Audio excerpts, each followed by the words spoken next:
vehicle. Today, let's study this red dumping semi-trailer. Trailer has two spare tires.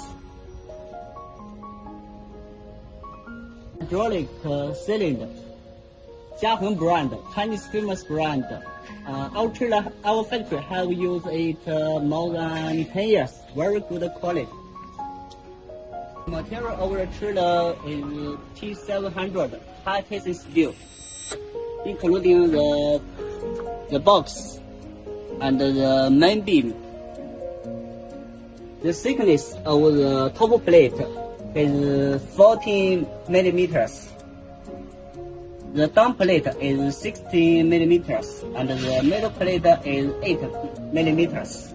Volume of the box is 40 cubic meters. Can load about 70 tons. This is landing gear, heavy duty type, specially used on the trailer for exporting. It's 4 axles. The capacity of the axle is 13 tons, and the brand can be chosen, such as BPW brand and Fuwa brand. The suspension of this trailer is very special. The rear 3 axles is mechanical suspension.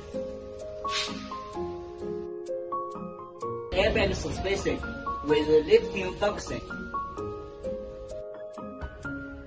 The braking system of this trailer is perfect. It has an ABS system and wheel brake, emergency valve,